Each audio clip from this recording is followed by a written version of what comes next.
Hello, xin chào các bạn đã quay trở lại với review 5 phút. Trong Đấu La Đại Lục, cấp độ hồn lực mạnh mẽ là một trong những yếu tố quyết định đẳng cấp của một vị phong hào đấu la. Thế nhưng chỉ hồn lực mạnh mẽ thôi chưa đủ để khiến người ta trầm trồ thán phục. Nhân vật trong phim sẽ được buff thêm đồ và phụ kiện để nâng cao thực lực, cũng như tối đa hóa sức mạnh trong chiến đấu. Trong đó phải kể đến thần khí. Thần khí là vũ khí được ngưng kết từ sinh mệnh lực của một vị thần. Nó không chỉ mang trong mình sức mạnh của thần, mà bên trong còn ẩn chứa thuộc tố vị thần đó. Vì vậy, thực lực càng mạnh thì thần khí trong tay sẽ phát ra uy lực càng lớn. Trong video này hãy cùng mình tìm hiểu về những kiện thần khí mạnh nhất Đấu La Đại Lục nha. Mình đã tổng hợp và tìm ra 4 cái tên. Các bạn hãy cùng theo dõi xem đã chính xác chưa nha. Đầu tiên, xếp ở vị trí thứ tư là Thiên Sứ Thanh Kiếm. Đây là kiện thần khí thuộc quyền sở hữu của Thiên Sứ Thần Thiên Nhận Tuyết. Với sức nặng 3.600.000 cân, khả năng công kích vô cùng cường hãn, có thể đem sức mạnh tịnh hóa để gia tăng 30% hồn lực. Đặc biệt, khi chiến đấu trên không, có thể hấp thu năng lượng của mặt trời, đem sức mạnh của nó đạt tới tối ưu nhất. Nếu như so sánh với Hạo Thiên Chùy 1.800.000 cân trong tay Đường Thần từng sử dụng, nó cũng chỉ nhìn hơn đôi chút mà thôi, cho nên mình đã xếp nó ở vị trí thứ tư. Ở vị trí thứ ba chính là Hải Thần Tam Xoa Kích. Thanh kích này thuộc quyền sở hữu của Hải Thần Đại Nhân Hải Thần Đao. Sau này trong luyện thức khảo của mình, Đường Tam đã hoàn thành khảo nghiệm và được nó thừa nhận. Hải Thần Tam Xoa Kích mang sức nặng 10.800.000 cân. Với sức nặng này, nếu không may tuột khỏi tay có thể phá nát được cả vài tòa thành. Tuy nhiên, người được nó thừa nhận, mà bên mình thì chỉ còn 108 cân mà thôi. Khi sử dụng phải rót Hải Thần Chi Quang vào mới kích hoạt được nó. Kiện thần khí này có thể hấp thu được sức mạnh của biển cả.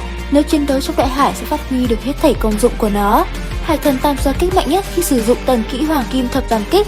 Sau này Đường Tam đã sử dụng một kích này đánh bại Thiên Sứ Chi Thần Thiên Nhận Tuyết. Tuy nhiên, sau này trong trận chiến Cân Hai Thần, mặc dù đánh bại Thiên Sứ Thanh Kiếm, nhưng do mang hơi thở quang minh nên nó vẫn không thể đấu lại được sức ép đến từ La Sát Ma Liêm mang thần niệm tà ác. Chính vì thế vị trí thứ hai không gì khác đó chính là La Sát Ma Liêm.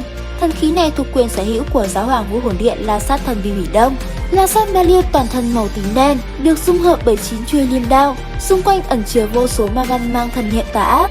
Sức mạnh của nó không nằm ở khả năng công kích cường đại, mà là trên phương diện tấn công tinh thần lực.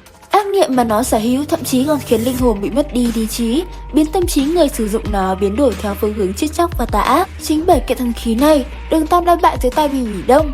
Có thể thấy được sức mạnh khủng bố của La Sát Ma Liêm là vô cùng cường đại. Tuy nhiên, núi cao còn có núi cao hơn. Vị trí top 1 trong bảng xếp hạng thần khí mạnh nhất phải thuộc về Tù La Ma Kiếm. Đây chính là vũ khí của Tù La Thần. Tù La Thần thân là một trong thần giới ngũ chí tôn. Ở trong toàn bộ thần giới, là một trong những vị thần cường đại nhất. Thế nên, với vũ khí của một trong những vị thần cường đại nhất, làm sao có thể yếu kém được cơ chứ? Tu La Thần lại chính là khắc tinh chân chính của La Sát Thần. So với Quang Minh Thần, sự khắc chế còn muốn khủng bố hơn. Do Đường Thần trước khi qua đời đã đem hết thảy thần lực rót vào rồi truyền lại cho Đường Tam.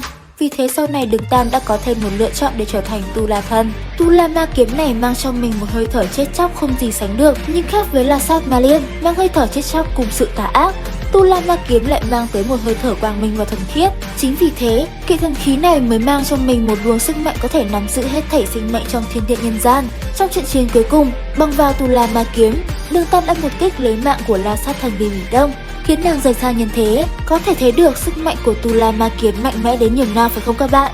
Sở hữu kiện thần khí này trong tay, Đường Tam chính là không ngán ngẩm bất cứ đối thủ nào. Video đến đây là hết. Trên đây là quan điểm cá nhân mình dù còn nhiều thiếu sót. Mọi người hãy cùng comment ý kiến góp ý dưới phần bình luận nha. Xin chào và hẹn gặp lại các bạn ở những video tiếp theo.